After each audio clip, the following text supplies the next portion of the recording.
तस्वीरें यहाँ पर हम आपको दिखा रहे हैं। देखिए ढाका में कट्टरपंथियों ने किस तरीके से उपद्रव किया है, ये देखिए किस तरीके से तोड़फोड़ यहाँ पर की जा रही है। ये पूरा जुलूस यहाँ पर निकालते हुए नजर आए, बुलडोजर के माध्यम से भी तोड़फोड़ करते हुए कट्टरपंथी। देखिए किस तरीके से ये देखिए तोड़फोड़ इन्होंने की है, ये सब कुछ तहस नहस कर दिया गया है। यूनुस के कट्टरपंथियों ने ये काम किया है और ये जो बवंडर है, ये जो बवाल है वो लगातार बांग्लादेश में देखने को मिल रहा है।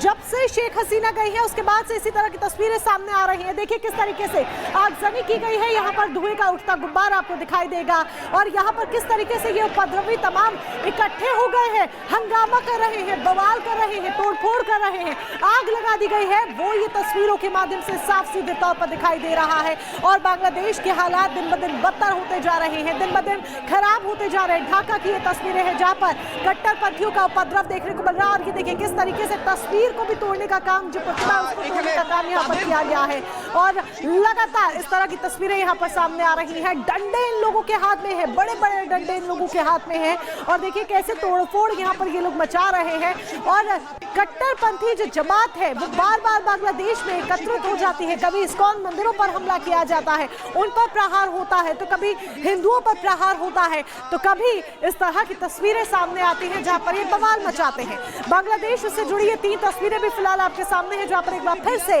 हिंसा हुई है। दूसरी तस्वीर, बंगबंधु मेमोरियल को फूंक दिया गया है, आग के हवाले कर दिया गया। तीसरी तस्वीर, यूनुस के कट्टरपंथी बेकाबू होते जा रहे हैं। इनकी जिस तरीके से बांग्लादेश के हालात सामने आ रहे हैं, तस्वीर सामने आ रही है, वो बता रही है कि यूनुस के कट्टरपंथी किस तरीके से बेकाबू हो रहे हैं और ये हालात दिन ब दिन बद से बदतर होते जा रहे हैं। तो देखिए आपको ग्राफिक्स के जरिए बता दें, बेकाबू कट्टरपंथी होते जा रहे हैं। बांग्लादेश में कट्टरपंथियों ने फिर से हिंसा भड़काई है। शेख हसीना के पिता शेख मुजीबुर रहमान के घर में लोग अचानक से घुस जाते हैं और फिर आप देखिए किस तरीके से कट्टरपंथियों ने जमकर तोड़फोड़ की है। घर के भीतर घुस के शेख मुजीबुर रहमान के घर में घुस गए थे। शेख हसीना के चाचा के घर को बुलडोजर से गिराया जाता है। कट्टरपंथियों ने शेख हसीना को फांसी दो के नारे भी लगाए हैं। बार बार ये नारे सुने गए हैं। कट्टरपंथियों ने सीधे तौर पर कहा कि शेख हसीना को फांसी दो और लगातार डराने का माहौल भी देखा गया। इसी पर एक रिपोर्ट दिखाते हैं।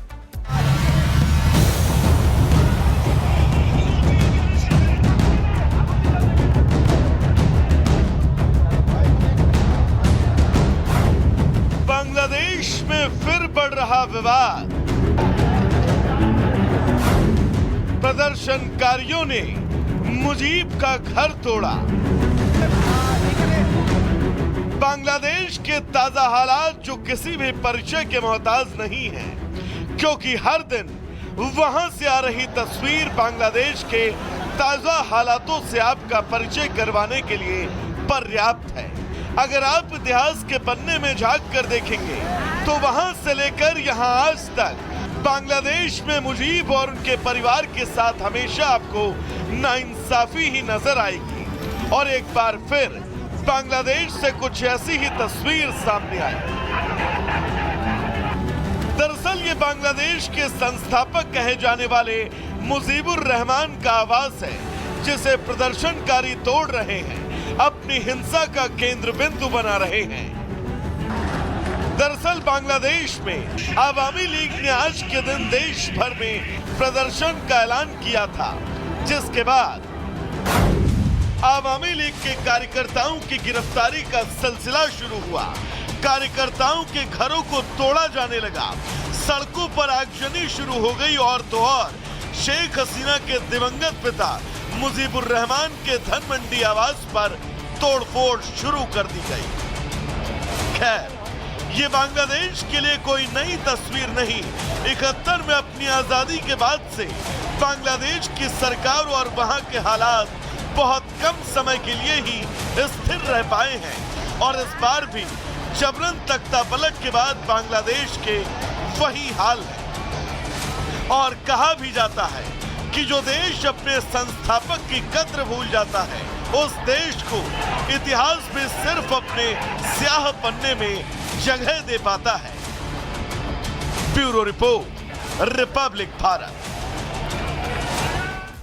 तो बांग्लादेश में जब एक बार फिर से हिंसा हुई है तो इस पर बयान भी सामने आया है शेख हसीना का। उनका कहना है कि यूनुस सरकार उनकी हत्या की कोशिश कर रही है और इस तरीके की साजिशें वहां पर रची जा रही है। बांग्लादेश में ढाका में कट्टरपंथियों ने जिस तरीके से बवाल किया उस पर जवाब देते हुए शेख हसीना ने बड़ा बयान दिया है। उन्होंने कहा है कि उन्हें दबाने की कोशिश की जा रही है, उनके खिलाफ ये साजिश रची गई है और इसी साजिश के तहत आंदोलन हुआ। आंदोलन के पीछे मेरी हत्या की साजिश थी, शेख हसीना का कहना है। उनका कहना है कि अगर जिंदा बची तो जरूर कुछ बड़ा काम बाकी है। शेख हसीना ने कहा, जिंदा हूं तो कोई बड़ा काम ही बाकी होगा। यूनुस ने मेरी हत्या की साजिश रची, ये उन्होंने बड़ा इल्जाम भी लगाया है। 3 तस्वीरें आपको दिखा रहे हैं कि आखिरकार बांग्लादेश में हुआ क्या है। उनके पिता यानी कि शेख हसीना के पिता बगबंधु के घर को फूंक दिया गया है, शेख मुजीबुर रहमान के घर को फूंका गया। शेख हसीना इस पर भड़की हुई नजर आ रही हैं। उन्होंने बयान भी दिया है और वो ये कह रही है कि उनकी हत्या की आशंका है, हत्या की कोशिश की जा रही है और यूनुस को ललकार, कहीं ना कहीं यूनुस सरकार पर ये इल्जाम लगाते हुए वो कह भी रही हैं कि देखिए जो किया आपने वो बेहद गलत था।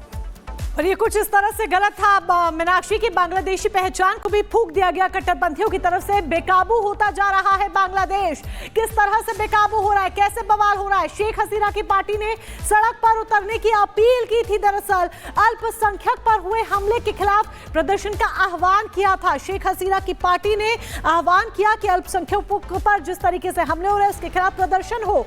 शेख हसीना पर दर्ज मामलों के विरोध में पार्टी का यहाँ पर प्रदर्शन हो रहा था। पार्टी पहले प्रदर्शन कर रही थी शेख हसीना पर जो मामले दर्ज है। शेख हसीना समर्थकों को ऑनलाइन भाषण देने वाली थी, अपने समर्थकों को ऑनलाइन आने वाली थी भाषण देने के लिए। भाषण से पहले ही बुलडोजर मार्च का ऐलान कर दिया गया। बांग्लादेश में भाषण शुरू होना था उससे पहले ही ऐलान हो जाता है। 24 रेवोल्यूशनरी स्टूडेंट जनता नाम संगठन ने यह ऐलान किया। बाद में बांग्लादेश के कई इलाकों में संगठनों ने तोड़फोड़ की है। कई इलाकों में इस तरह की तस्वीर सामने आई जहां पर तोड़फोड़ की जाती है। बांग्लादेश के कई इलाकों में यह तस्वीर सामने आई जहां न सिर्फ तोड़फोड़ होती है बल्कि हिंसा होती है। आग के हवाले कई चीजों को कर दिया जाता है। डंडे हाथ में लेकर जेसीबी तक का इस्तेमाल होता है। बुलडोजर के जरिए भी तोड़फोड़ की जाती है। और बांग्लादेश की जिस तरीके से तस्वीर सामने आती है उसके बाद साफ सीधे तौर पर दिख रहा है कि बांग्लादेश में किस तरीके से बवाल है। और इसी बीच अगली बड़ी खबर आपको बता दें, अमेरिका के सिएटल में 2 विमानों में जबरदस्त टक्कर हो जाती है। एयरपोर्ट पर आपस में टकराए 2 विमान, जापान और डेल्टा एयरलाइंस के विमानों में टक्कर की जानकारी मिल रही है। डेल्टा एयरलाइंस और आपको बता दें जापान का ये विमान था जिसमें टक्कर हुई। इस विमान में 142 यात्री सुरक्षित बताए जा रहे हैं। अमेरिका में वॉशिंगटन में एक और विमान हादसा हुआ है जिसका वीडियो सामने आया है। ये हादसा वॉशिंगटन के सबसे बड़े शहर सिएटल में एयरपोर्ट पर हुआ है, लेकिन गनीमत रही कि इस हादसे में किसी तरह का कोई नुकसान किसी को नहीं हुआ, किसी की जनहानि नहीं हुई है। हालांकि यात्रियों में चीख पुकार मच गई थी लेकिन किसी को चोट नहीं लगी है। दरअसल सिएटल टैकोमो एयरपोर्ट पर टैक्सी करते समय जापान एयरलाइंस और डेल्टा एयरलाइंस के विमान आपस में टकरा जाते हैं और टकराने के बाद एकदम से हड़कंप मच जाता है। सभी जो यात्री हैं उनमें चीख पुकार मचने लगती है। लेकिन तस्वीरों के जरिए हम आपको दिखाएंगे कैसे ये टक्कर हुई। सभी जो यात्री हैं वो सुरक्षित बताए जा रहे हैं। सभी यात्री सुरक्षित हैं। 142 यात्री सवार थे और इन तस्वीरों के जरिए, अब ग्राफिक्स के जरिए हम आपको बताते हैं। विमान देखिए, सिएटल डेल्टा का जो विमान है कैसे इसमें ये अचानक से आता है और इसी वक्त दूसरे विमान से टक्कर होने लगती है। लेकिन आपको बता दें सभी सुरक्षित बताए जा रहे हैं। सिएटल टैकोमा एयरपोर्ट यूएसए का ये है और यहाँ पर आप देखिए जो जापान का जो विमान है वो ये, इसमें 142 यात्री सवार थे। इन तस्वीरों के जरिए देखा जा सकता है कैसे एयरपोर्ट पर टकराए 2 विमान लेकिन सभी बच गए, कोई जनहानि नहीं हुई है, किसी की जिंदगी को कोई नुकसान नहीं हुआ है। एकदम से चीख पुकार मच जाती है। लेकिन आप देखिए कैसे विमान आता है और आने के बाद दूसरे विमान से टकरा जाता है। एक विमान होता है यूएसए का, दूसरा होता है जापान एयरलाइंस का विमान और जैसे ही दोनों टकराते हैं एकदम से लगता है कि कोई बड़ा हादसा हो सकता है। गनीमत ये रही कि सभी लोग सुरक्षित हैं, बहुत बड़ा हादसा कुछ ऐसा नहीं हुआ। लेकिन इस खबर के सामने आने के बाद से हड़कंप जरूर मच गया। और अब बात करेंगे सैफ अली खान के ऊपर हुए हमले मामले को लेकर के, जहां सैफ अली खान के हमले मामले से जुड़ी हुई